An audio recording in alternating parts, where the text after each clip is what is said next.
Hey guys, welcome to my channel. I was just scrolling on Facebook and I came across this post that this girl just shared. It says message to Donald Trump from Anonymous and it's going live in 5 minutes. That says the video will be deleted after the live stream ends. So right now, 9:23 p.m., November 14th. Once it starts, I'm gonna come back to you guys with that feed. Okay guys, here we go.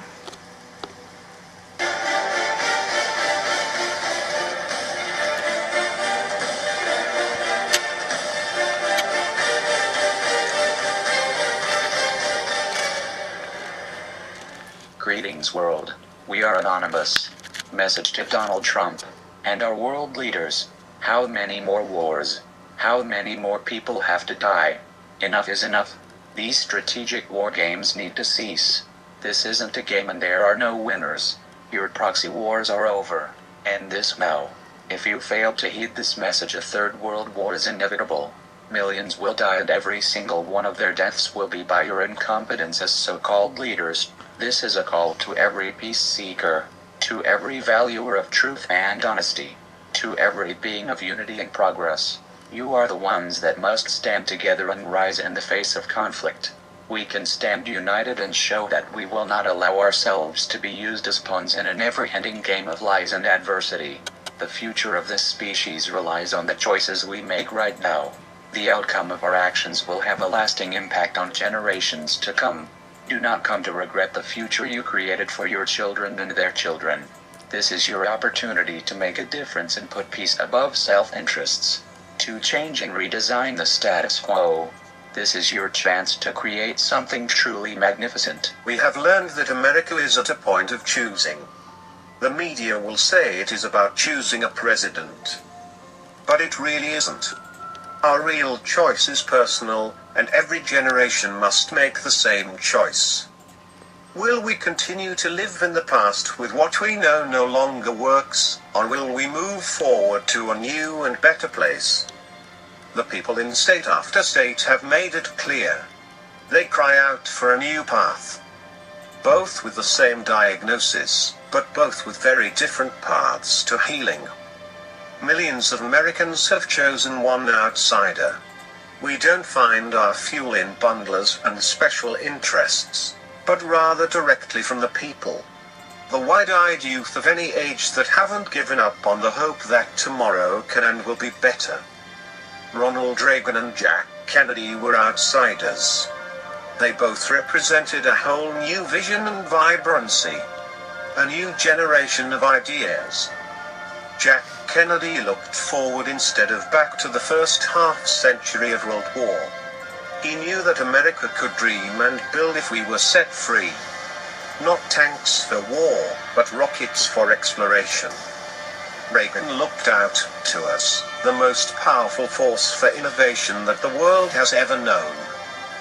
We found the new tech pioneers like Bill Gates and the young Steve Jobs. They had vision and the freedom to build a new world that at the time only they saw, and because they were free. They challenged the way and changed the way all of us live, work, and interact. Now it is our turn. This generation must first look inward to see who we really are, after years of being beaten down. Years of being told we couldn't, shouldn't, or wouldn't. This generation needs to answer a new set of questions. Can we? Should we? Will we? Are we still those people? Those dreamers and doers? Are America's greatest generations in our past? Or are our best days yet ahead? We must unite the Republican Party because doing so is the first step toward uniting all Americans. The question is not whether all Americans can or will agree on a majority of issues all of the time.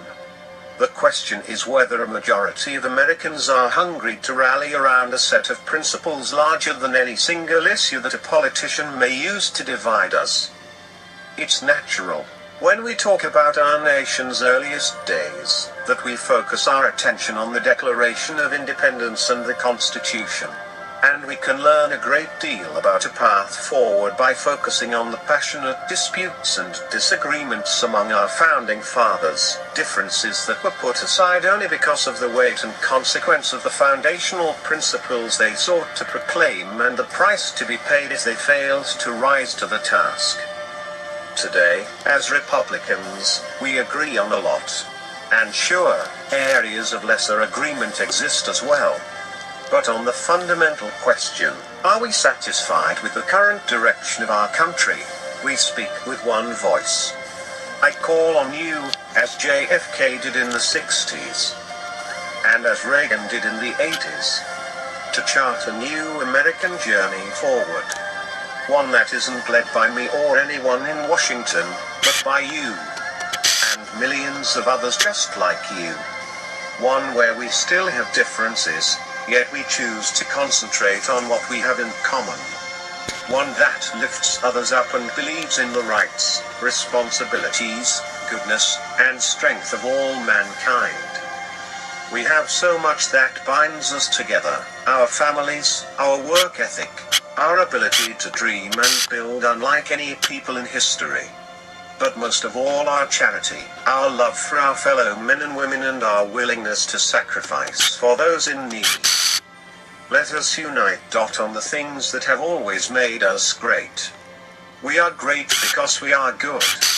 Because over and over again we have chosen courage in the moments of crisis, freedom in the face of compromise, and hope in the face of challenges that everyone told us could not be overcome. Our sitting president ran on a slogan that should have been a great first step. It promised us, yes we can. Now is the time to take that slogan and put it into action. Yes we can was a recognition of the hope that we can and should recover.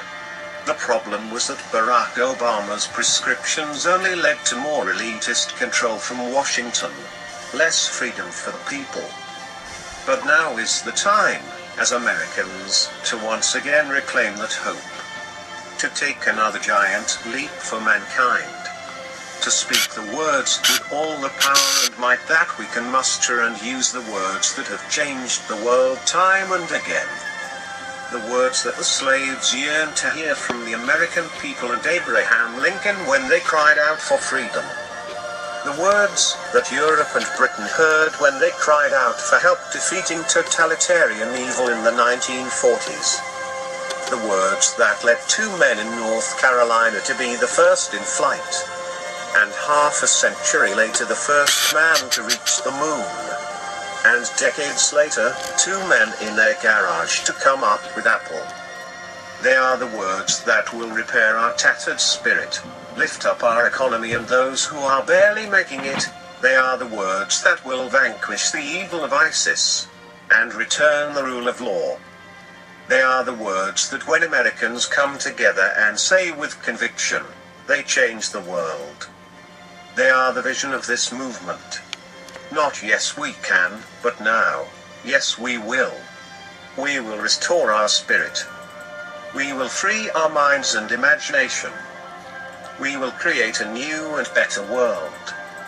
We will bring back jobs, freedom, and security. We will find new ways to ignite an energy revolution with more jobs and greater choices. We will defeat the evil of Islamists and ISIS. We will live as neighbors, friends, and family in peace once again. We will heal the sick, feed the poor, and defend the defenseless. We will restore our rightful place in the world. We will do what Americans do best. We will live for others. We will change the world through the hope of freedom's enduring promise and our unrelenting spirit. You can be empowered, and in a digital age it is all the easier for your voice to be heard. Your choice is to govern your work, your education, your future. If only Washington will get out of the way.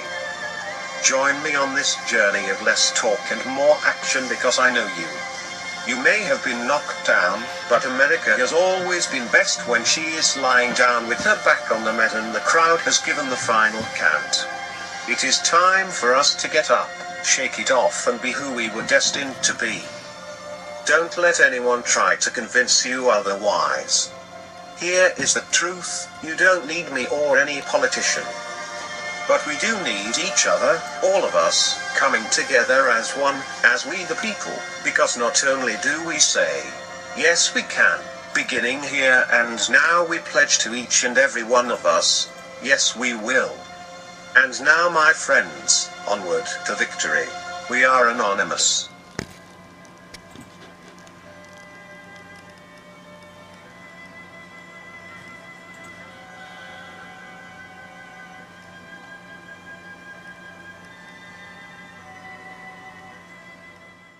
Okay guys, so that was it. We don't really know what to make of it. We don't know if it was real, fake, anything to be taken seriously. If this is gonna get posted, but obviously if you're watching it will be. I'm not political enough to talk about this kind of thing, but I wanted to post it because it will be deleted after it's done, so shortly it should be deleted offline, off of Facebook. So I wanted you to have it for those of you who do talk about it and for those of you who do take part in political conversations. Yeah, I mean, at first it was kind of alarming and then there was a lot of jibber jabber and a lot of talk. So I'm not sure if it's, I don't know, throughout the entire thing I was seeing the comments and a lot of people said that it wasn't even anonymous. I don't know. Leave a comment down below. If you like this video, hit the like button and please subscribe.